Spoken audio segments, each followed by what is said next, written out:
हाँ। क्या मूलाधार चक्र को आप जो है ना साफ करते हैं क्या? मूलाधार चक्र जो है साधु संत लोग ही साफ करना जानते हैं। जब उसमें जो है ना ऊर्जा बनती है, जैसे मतलब ऊपर की स्टेजों पर जाएगा, अपने आप जो है ना मानो उसके अंदर जो है ना त्याग की भावना पैदा हो जाएगी और अपने आप विषयों से मन हटने लगेगा। एक और इसमें जो है ना बहुत बड़ी ताकत है हाँ। जो हमें प्रेरित करती है हर काम में। जैसे हम अभी भले ही सत्संग कर रहे हैं, अध्यात्म की चर्चा कर रहे हैं, हाँ। लेकिन हमारे ऊपर इम्प्रेशन बना हुआ है दिव्य शक्तियों का।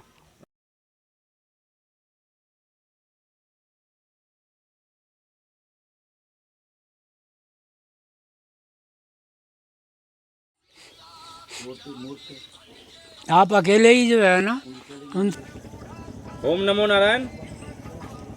एक साधक है जो संसारी मान लो या वो प्रकृति के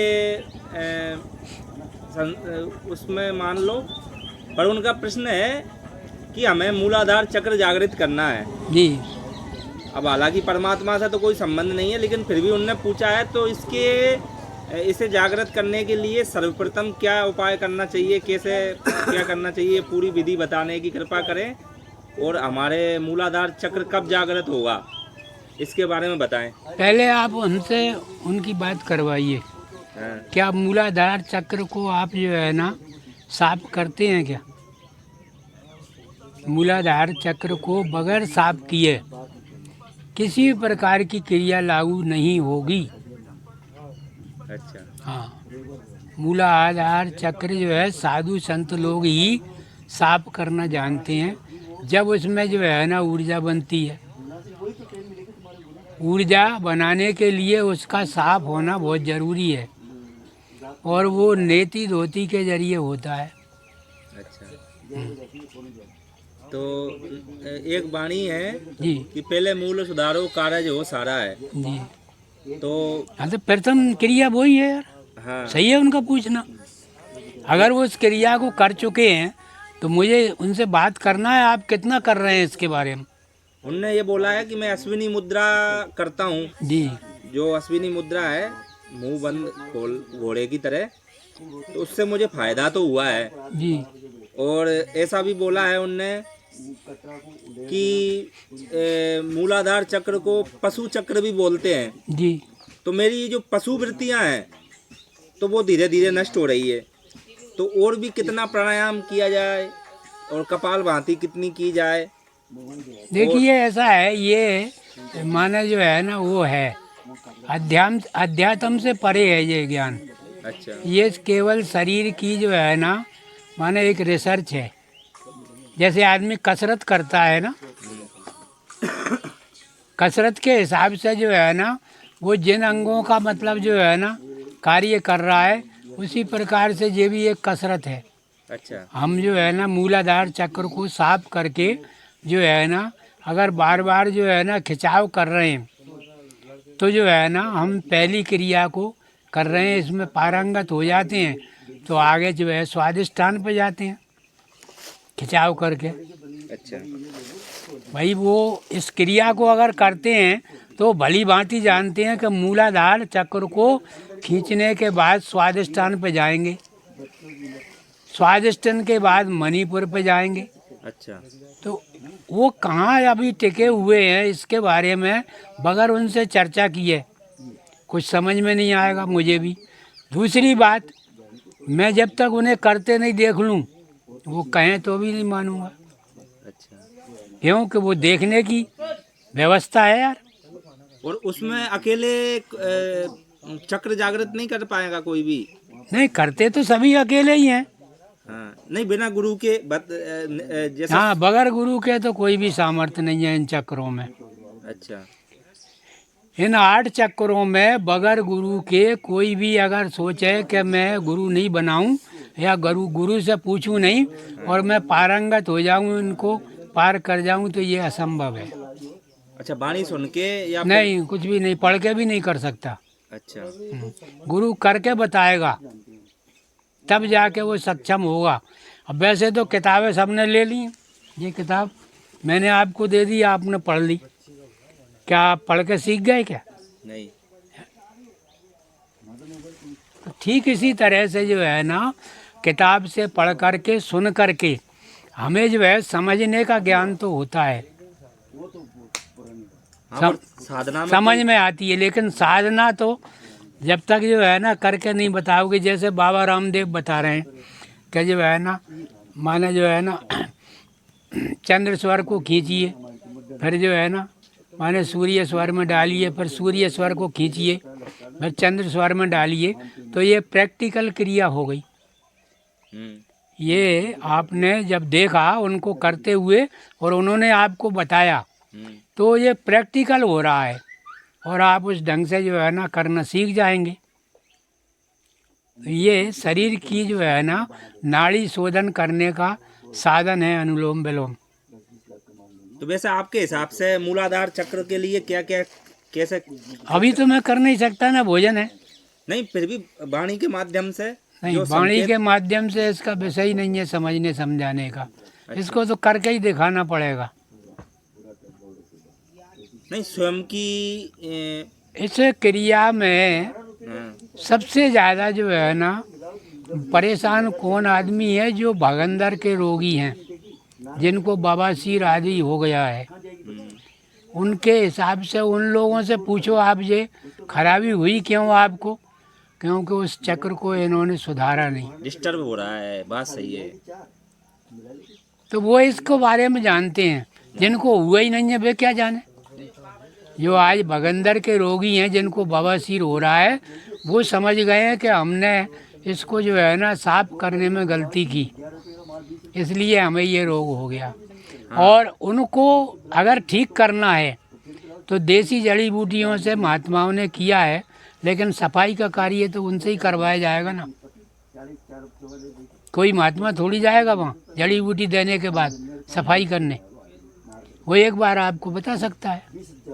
तो वो जब तक प्रैक्टिकल नहीं होगा सफाई करने का कार्य, उसको जिब्या से बोलना माने जो है गंदगी का बखान करना है। अच्छा, अच्छी बात नहीं है। हाँ, ये गुप्त बात है। गुप्त बात है। हाँ, बाकी जो ऐसा बताया है कि बस की नहीं है। और कि अगर वो पशु वृत्तियां हैं, काम क्रोध लोभ अहंकार को और अब वासना से अगर दूर रहे तो स्वाभाविक ही मूलाधार चक्र गति करने लग जाता है, उसका मूलाधार चक्र सुधरने लग जाता है। और क्या, और फिर ये आगे के चक्रों में जैसे मतलब ऊपर की स्टेजों पर जाएगा, अपने आप जो है ना माने उसके अंदर जो है ना त्याग की भावना पैदा हो जाएगी और अपने आप विषयों से मन हटने लगेगा। अच्छा, जिसको वैराग्य कहते हैं। तो ये मूलाधार चक्र के जागृत होने के बाद जैसे ही ऊपरी स्टेजों पर चलेगा वो, वैसे ही मतलब वैराग्य शुरू हो जाएगा। अच्छा, लेकिन अब उसके बारे में कहने सुनने का विषय नहीं है ये। वो आदमी सामने हो तो उसको अपन खुद भी करेंगे और उससे करवाएंगे जब प्रैक्टिकल होगा। अच्छा, और एक और ये मेरा ही प्रश्न है जी कि एक भय और डर जो पैदा होता है, जी, तो ये मैंने कहीं ना कहीं महसूस किया है कि ये नाभि चक्र से इसका संबंध है। तो नाभि चक्र जब संतुलन बिगड़ जाता है तो उसको संतुलन में लाने के लिए, नाभि चक्र को संतुलन में लाने के लिए वो भय डर पैदा हो रहा है, तो उसके बारे में बताएं। इसके बारे में कभी और किसी ने बताया हो कुछ तुम्हें? मुझे ये बताया है कि आप अगर नाभि पे ज़्यादातर दृष्टि रखोगे तो ये चक्र ऐसा है कि दृष्टि रखने मात्र से ही स्वतः ही शांत हो जाता है। एक और इसमें जो है ना बहुत बड़ी ताकत है जो हमें प्रेरित करती है हर काम में। जैसे हम अभी भले ही सत्संग कर रहे हैं, अध्यात्म की चर्चा कर रहे हैं, लेकिन हमारे ऊपर इम्प्रेशन बना हुआ है दिव्य शक्तियों का। अच्छा, और उन दिव्य शक्तियों को हम इन आँखों से नहीं देख सकते। इस विषय की चर्चा हम पहले भी कर चुके हैं कि वो दिव्य शक्तियाँ सबसे पहले हमारे पूर्वज हैं, हमारे ही पूर्वज हैं जो हमारी माने श्रृंखला सतयुग से जुड़ी है। आपके जो वंशज हैं ना वो सतयुग में थे, और आप भी ऋषियों की संतान हैं, मैं भी ऋषियों की संतान हूँ। तो सतयुग से लेके अब तक हमारा रिश्ता है, हमारा उनसे रिश्ता बना हुआ है, कुल का। कुल का, वंश का। तो उस वंशानुगत जो आत्माएं हैं ना वो हम पे इम्प्रेशन डालती हैं। उनमें बहुत सारे लोग साधु हैं। जब नैमिषारण्य तीर्थ का जो है ना लिखा हुआ है धर्म शास्त्रों में कि वहाँ 88,000 ऋषि जो है ना माने जो है ना यही कार्य करते थे अच्छा। साधना का। तो उनमें जो संतति जो है ना उत्पन्न करने वाले ऋषि थे, जिनके साथ पत्नियां थीं, उनसे संतानें चली और हमारे वंश चले। जो ब्रह्मचारी थे उनसे नहीं चले। तो हम उन ऋषियों की संतान है, तो उनका हमारे ऊपर इम्प्रेशन पड़ता है।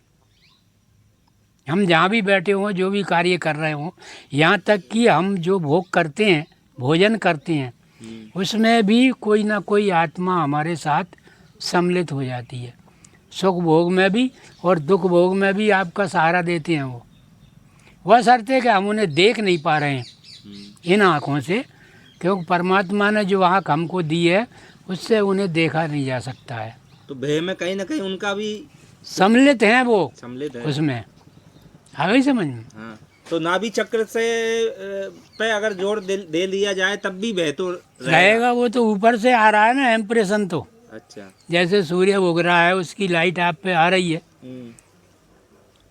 तो आ रही है। उसका आपके पास जो है ना लाइट को रोकने का कुछ नहीं है। इसी तरह से जो है ना मनुष्य के शरीर पे चेतन आत्माओं का इम्प्रेशन जो पड़ रहा है, वो आपको सहयोग कर रहे हैं या दुख दे रहे हैं, वो आपको भोगना ही पड़ेगा। अच्छा। उससे नहीं बच सकते। लोग बाग जरा सी बात को लेकर के ये झाड़ा फूंकी करने लग जाती हैं। किसी भी चेतन आत्मा के बारे में जिसे परमात्मा ने कुछ दिया हो, तो वहाँ में भी तो यार शक्ति है। तुम कैसे भगा दोगे भाई झाड़ा देकर? हाँ, चेतन शक्ति है उसमें। उसको ज़्यादा ताकत दी है, जब तो वो तुम्हारे अंदर आया। तो उसका तरीका सही ये है कि उसको, मेहमान को आप पहले जो है ना जलपान कराओ, भोजन प्रसादी की व्यवस्था करो, उन्हें ठहरने की व्यवस्था करो। और बहुत सारे लोगों के पास में जो है ना आजकल कुछ नहीं रह गया भैया। जब बाई पहुंच गई मोड़ा लग जा झाड़ू दे दी महाराज, क्या गई आदमी कहीं लेकर पहुंच गया, जा झाड़ू दे दी, तो वो तो एक डंडा देना हुआ, उसकी वो नहीं हुई, स्वागत नहीं हुआ ना। हाँ। मेहमान आया है तो उसको स्वागत किस तरीके से करना चाहिए, वाय मना के पूजा करके, वाय जो चाहिए वो जो है ना पूछो कि भैया आप हमारे यहाँ आए हो तो आपका जो है ना हमारे यहाँ स्वागत है, अब आप क्या चाहते हो हमसे वो आप हमें बताओ। तो ये सब वो वचन के द्वारा होता है, जो गुरु महाराज के वचन होते हैं। अच्छा। तो वो गुरु महाराज उनसे थोड़ी ऊपर की श्रेणी के हैं, तो वो बताते हैं कि इनको जो है ना आ ही गए हैं तो इनको ये स्वागत करना है। जैसे अब वो मुरारी महाराज का लड़का माने बैठ गया वो प्रेत के चक्कर में, प्रेत उस पर सवाल है। अब अगर वो मान लो मिल जाता है और आ जाता है घर पे, और बाय अगर तुम यहाँ नहीं लाओगे तो नहीं सुधर पाएगा, फिर भाग जाएगा। लाएंगे उसको तो। और वो एक और वो अभी चल, आप यहाँ से जाएंगे ना, जब एक प्रश्न और पूछना है मुझे जी। तो वो यहीं देख लेना, छोटा सा कही है। हाँ तो वो तो बैठ ले भीतर, अभी चलो। अभी नहीं फिर अंधेरा हो जाएगा, फिर नहीं दिखेगा दाना। नहीं, अभी कहाँ अंधेरा हुआ, अभी तो बहुत टाइम है, अभी तो 5 ही बजे। हाँ तो वो दीपक लगाना पड़ेगी पहले।